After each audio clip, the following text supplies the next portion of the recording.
Voice of మంజర్స్కి స్వాగతం సుస్వాగతం. Hydraa commissioner Ranganath గారిని ఆ విధి నుంచి తప్పించమని వేరే శాఖకు బదిలీ చేయమని తెలంగాణ హైకోర్టు తెలంగాణ చీఫ్ సెక్రటరీకి ఒక ఆర్డర్ జారీ చేసింది.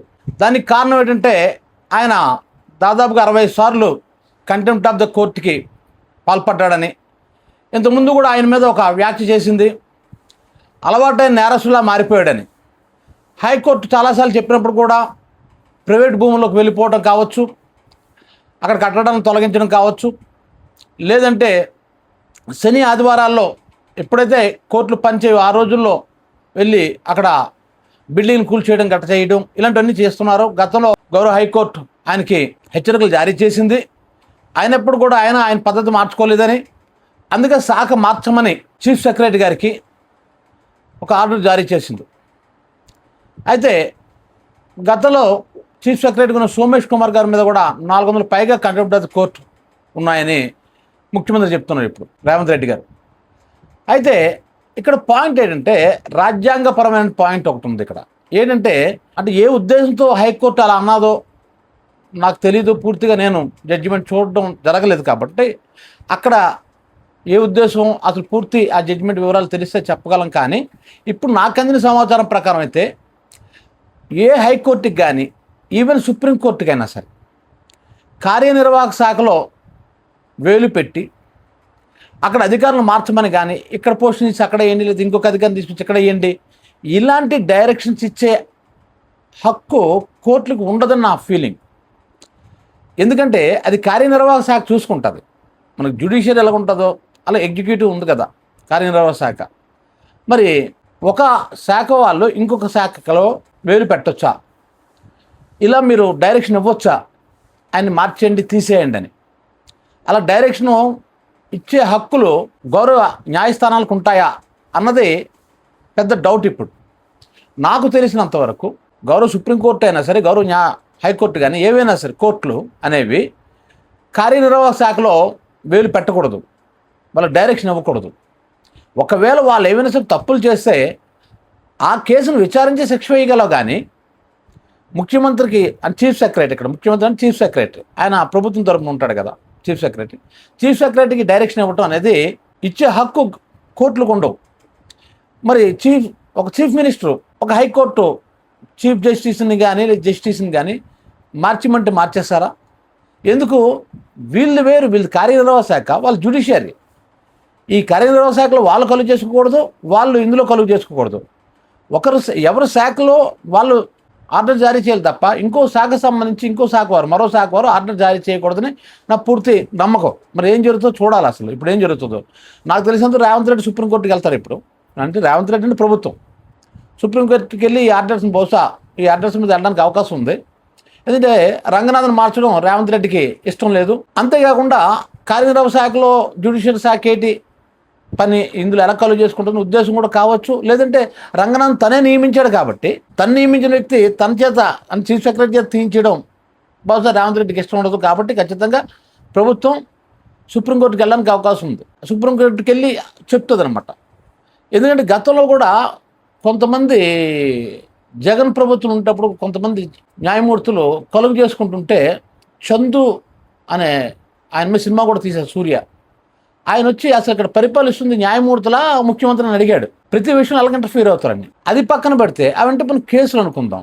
కానీ ఇక్కడ ఏంటంటే ఇతను కంటెంప్ట్ ఆఫ్ ది కోర్టుకి ఇతను లోన్ అవ్వచ్చు కాక, కోర్టు ధిక్కార నేరం కేసులు ఈయన మీద ఉండొచ్చు కాక. కానీ అది వేరు ఇది వేరు, రెండు వేరు వేరు అంశాలు. కాబట్టి హైకోర్టు ఇందులో కలుగు చేసుకోవడానికి గౌరవ హైకోర్టుకి హక్కు ఉంటుందని నేను భావిస్తున్నాను. అయితే ఇదంతా ఎందుకు వచ్చిందంటే ఈయన దుందుడుకు చర్య, ఈ తొందరపాటు అనుకోవచ్చు. ఆయన రూల్స్ పాటించకుండా, అంటే కబ్జాదారుల్ని ఖాళీ చేయించడం కరెక్టే, న్యాయమే. ఆయన చెప్పిన మాట ప్రకారం దాదాపుగా 1,50,000 కోట్ల రూపాయలు మీరు ప్రభుత్వం నేను మిగిల్చానంటున్నాడు ఆయన. అది కరెక్టే కావచ్చు. కానీ ఇక్కడ పేదవాళ్ళ ఇల్లు కూడా కూల్చేశారు కదా, అది కూడా మనం పరిగణలో తీసుకోవాలి కదా. అంటే ప్రభుత్వానికి లాభం రావచ్చు కాక, కానీ పేదవాడు పొట్టగొట్టు కాదు కదా. అంటే ఇప్పుడు ఆక్రమించుకుంటూ ఉండొచ్చు, వాళ్ళు ఆక్రమించుకున్నంత మాత్రాన ఉన్న పొలం కొట్టేయటం, లేదంటే నోటీస్ ఇవ్వాలి కదా. ఇప్పుడు రోడ్ల మీద చూడండి, రోడ్ సైడ్ కొంతమంది ఆక్రమించుకుంటుంటారు, షాపులు కట్టి పెట్టుకుంటారు. ఉన్న పొలంకి వచ్చి కొట్టేస్తే వాళ్ళ పరిస్థితి ఏంటి? అలా ఇల్లు కొట్టేస్తే వాళ్ళు ఎక్కడ ఉంటారు? వర్షాలు పడవచ్చు, వెంటనే ఇల్లు కట్టుకోలేడు, వెంటనే ఇల్లు దొరకదు. అప్పుడు అతను ఎక్కడ ఉంటాడు? అక్కడ అది అవమానీయం కదా, అంటే మానవీయం కాదు కదా. మరి అటువంటి చర్యలు చేయకూడదు కదా. ఎవరు ఇల్లు కొట్టాలనుకున్న ముందు నోటీస్ ఇవ్వచ్చు కదా.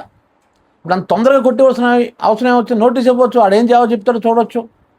చూసిన తర్వాత ఆ జవాబు సాటిస్ఫాక్షన్ లేకపోతే కొట్టేయవచ్చు, నో ప్రాబ్లం. అదేవిధంగా న్యాయస్థానాన్ని ఆశ్రయించే హక్కు ప్రతి వ్యక్తికి ఉంటుంది. ఆ టైం ఇవ్వాలి కదా. ఆ ఇవ్వకుండా కొట్టడం తప్పు. మళ్ళీ చెప్తున్నానండి, భూ కబ్జాదారుల నుంచి ప్రభుత్వ భూమిని రక్షించవలసిన బాధ్యత హైడ్రా మీద ఉంది.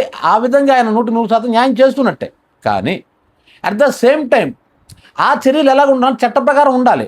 ఉదాహరణ చూడండి, నేరం చేసిన పోలీసులు అరెస్ట్ చేయొచ్చు, అది తప్పులేదు. కానీ 7 సంవత్సరాల లోపు శిక్ష పడే నేరాలకి డైరెక్ట్ అరెస్ట్ చేయవలసిన అవసరం లేదు. నోటీస్ ఇవ్వచ్చు, తర్వాత ఇన్వెస్టిగేషన్ చేయొచ్చు, స్టేషన్ బెయిల్ కూడా ఇచ్చేవచ్చు. కోర్టులు అవే కదా చెప్తున్నాయి. సో అంతేగాని అతన్ని సెల్లో పెట్టి మరుసటి కోర్టుకి హాజరుపరిచి ఇవన్నీ చేయవలసిన అవసరం లేదు కదా. అంటే నేరం చేసిన అరెస్ట్ చేయొచ్చు, కానీ దానికి కొన్ని ప్రాసెస్ ఉంది, ఒక సిద్ధాంతం, ఒక సిస్టమ్ ఉంటుంది కదా. 7 సంవత్సరాల లోపుకి నోటీస్ ఇవ్వాలి కదా. ఇవ్వకుండా అరెస్ట్ చేస్తే తప్పు, పోలీసు వాళ్ళు తప్పు చేసినట్టు. అలాగే ఇక్కడ కూడాను ఆ ఇల్లు కూల్చడం తప్పు కాదు, కానీ నోటీస్ ఇవ్వాలంటే పాయింట్ ఇక్కడ చట్ట ప్రకారం జరగాలి. కొన్నిసార్లు కొన్ని కేసుల్లో సుప్రీంకోర్టు ఏం చెప్పిందంటే, కొన్నిసార్లు ఇలాంటి ప్రభుత్వానికి అవసరం ఇల్లు కూల్చోవలసి వస్తుంది, కొన్నిసార్లు రోడ్లు వెడల్పు చేయడం కోసం. అలాంటప్పుడు ఏం చేసింది, కాంపన్సేషన్ ఇవ్వమని చెప్పింది. కాంపన్సేషన్ ఇచ్చి కొట్టండి ఆ ఇల్లు అన్నారు. అవన్నీ పాటించాలి కదా. ఆక్రమణదారులకు అయితే కాంపన్సేషన్ ఇవ్వక్కర్లేదు, డైరెక్ట్ కొట్టేవచ్చు, కానీ వాళ్ళకి నోటీస్ ఇవ్వాలి కదా. ఇక్కడ పాయింట్ ఏంటంటే, ఫర్ ఎగ్జాంపుల్ ఒక మధ్యతరగతి వ్యక్తి ఒక ఫ్లాట్ కొనుక్కోవాలనుకోండి, కనీసం అతనికి 20-30 సంవత్సరాలు పడుతుంది. పైసా కూడబెట్టుకొని అతను ఒక ఇల్లు కొనుక్కుంటాడు. ఆ ఇల్లు ఉండేటువంటి జాగా, స్థలం ఏదైతే ఉందో అది అక్కడ గతంలో చెరువు ఉండేదని కానీ, అది బఫర్ జోన్లో ఉండేదని కానీ ఈ కొనుక్కున్న వ్యక్తికి తెలియదు కదా.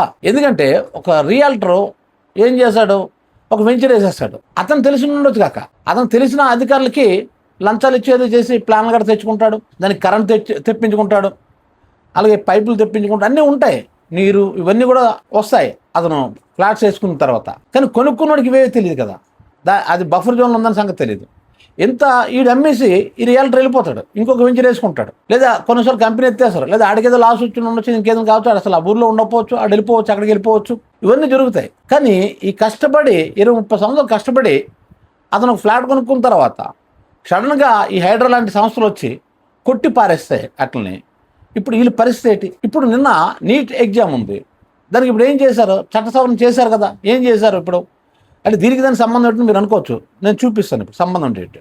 నీట్ ఎగ్జామ్ పేపర్ లీకేజీ చేస్తే, ఇక మీద ఎప్పుడైనా ఎవడైనా పేపర్ లీకేజీ చేస్తే అది 10 కోట్ల రూపాయలు ఫైన్, 10 సంవత్సరాలు జైలు అని పార్లమెంట్లో బిల్లు పెట్టారు కదా. ఇప్పుడు ఎవడైనా ఇలాంటి పనులు చేయడం భయపడతాడా లేదా? భయపడతాడు కదా. సో అదేవిధంగా ఇప్పుడు ఒక బఫర్ జోన్ ఇల్లు కట్టుకున్నప్పుడు ఇక్కడ నువ్వు కట్టడానికి వీల్లేదు, ఇది బఫర్ జోన్ అని చెప్పవలసిన బాధ్యత ఆ పంచాయతీదో, ఆ మున్సిపాలిటీదో, ఆ కార్పొరేషన్తో అవుతుంది కదా. అసలు ఆ ప్లాన్ ఎవడిచ్చాడు? ఆ టౌన్ ప్లానర్ ఉంటాడు కదా. తప్పు ఎవడిది? ముందు ప్లాన్ ఇచ్చినోడిది. ఆడికి ఇలా 10 సంవత్సరాలు జైలు శిక్ష అని పెట్టండి. దానికి విద్యుత్ కనెక్షన్ ఎవడిచ్చాడు? ఆడి తప్పు. ఆడికి 10 సంవత్సరాలు జైలు శిక్షనో లేదు 10 కోట్లు ఫైన్ అనో పెట్టి చూడండి. అప్పుడు అక్రమ కట్టడాలు ఎందుకు అవుతాయి? ఒక ఇల్లు కట్టాలంటే కనీసం తక్కువలో తక్కువ ఎంత నువ్వు స్పీడ్కి కట్టినా కనీసం 6 నెలలు పడుతుంది అది పూర్తయ్యేసరికి. ఈ 6 నెలల పాటు అక్కడ ఒక కన్స్ట్రక్షన్ జరుగుతుంటే మున్సిపాలిటీ అధికారులు ఏం చేస్తున్నారు? వాళ్ళు ఎందుకు స్టార్టింగ్లో అడ్డుపట్టాలి కదా. మనం కొన్నిసార్లు చూసాం, వాళ్ళు వచ్చి అడ్డు పెడితే లంచ్ ఇస్తూ ఊరుకుంటారు. మరి టౌన్ ప్లాన్ ఉంటాడు, టౌన్ ప్లానింగ్కి మనం అప్లై చేసుకున్నప్పుడు కొన్నిసార్లు మనం ఇబ్బంది పడతారు. వాళ్ళకి మనం డబ్బులు ఇచ్చేస్తే సర్వేర్తో డబ్బులు ఇచ్చేస్తే వెంటనే సైన్ చేసి ఇచ్చేస్తారు మనకి. మరి అది అక్రమ కట్టడమో కాదో చూడాల్సిన బాధ్యత టౌన్ ప్లానింగ్ ఆఫీసర్కి ఉంది కదా, మున్సిపల్ అధికారులకు ఉంది కదా. మరి ఇవన్నీ చేసిన అధికారులను వదిలేసి వాళ్ళకి ఇటువంటి పనిష్మెంట్లు ఇస్తే కబ్జాలు ఎందుకు జరుగుతాయి? కాబట్టి ఇప్పుడు నేను ఒక ఇల్లు కట్టుకున్నాను, దానికి కరెంట్ ఇస్తున్నారు. కరెంట్ ఇస్తున్నట్టు అర్థం ఏంటి? గవర్నమెంట్ యాక్సెప్ట్ చేసినట్టే కదా. నేను కరెంట్ బిల్లు కడతాను కదా, హౌస్ ట్యాక్స్ కడతాను కదా. మరి ఇవన్నీ గవర్నమెంట్ యాక్సెప్టెన్స్ నుంచి జరుగుతున్నట్టే కదా. అప్పుడు తప్పు ఎవరిది అవుతుంది? నాతో పాటు గవర్నమెంట్ది కూడా అవుతుంది కదా, గవర్నమెంట్ అధికారులతో అవుతుంది కదా. మరి వాళ్ళ కింద సెక్షన్ ఉండదు. నేను ఇక్కడ లాస్ అవుతాను కదా, బిల్డింగ్ ఫ్లాట్ కొనిసుకుంటాను తెలియక వచ్చి కొట్టేస్తారు రాత్రి. మధ్యతరగతి పరిస్థితి ఏంటి? అందుకే దీన్ని ప్రత్యేకించి నేను నీట్ ఎగ్జామ్కి ఎలాగైతే ప్రత్యేకంగా చట్టాలు పెట్టారో, ఫాస్ట్ ట్రాక్ కోర్టులు పెడుతున్నారో, అలా ఇటువంటి విషయాల్లో కూడా ప్రత్యేక చట్టాలు వచ్చినంత వరకు ఇలాంటి జరుగుతూనే ఉంటాయి. ఇక రంగనాథ్ విషయంకి వచ్చేసరికి ఇక్కడ ప్రతిపక్షం ఏం చెప్తుందంటే, కాంగ్రెస్ పార్టీ తాలూకా ఆ మనుషుల తాలూకా ఇల్లు కొట్టలేదు అని ఒక ఆరోపణ చేస్తుంది. మరి అదేవిధంగా పేదవాడి విషయంలో చాలా స్పీడ్గా వెళ్తున్నారని ఒకటి, టైం ఇవ్వకుండా కొడుతున్నారని ఒకటి, ఇవన్నీ కూడా చెప్తున్నారు. అంటే ఇక్కడ కూడా మళ్ళీ పార్టీ పరంగా చూసి పక్షపాతాలు చూస్తున్నారు. అంతవరకు ఎందుకు? మరి ఓవైసీ తాలూకు కాలేజీ ఉంది, అది కూడా అక్రమ కట్టడం, మరి దాన్ని ఎందుకు కొట్టలేదని అడుగుతున్నారు. నీకు దమ్ముంటే అది వెళ్ళి కొట్టని అడుగుతున్నారు. మరి దీన్ని రంగనాథ్ ఏం సమాధానం చెప్తాడు? రేవంత్ రెడ్డి ఏం సమాధానం చెప్తాడు? కాబట్టి ప్రభుత్వ భూములు రక్షించడం తప్పులేదు, కాకపోతే అది ఒక పద్ధతి ప్రకారం జరగాలని కోర్టు చెప్తుంది. అంత మాత్రం చేత ఇప్పుడు గౌరవ హైకోర్టు వారు ఇతన్ని స్థానంలో తప్పించండి అనే హక్కు నాకు తెలిసినంతవరకు హైకోర్టుకు ఉండదు.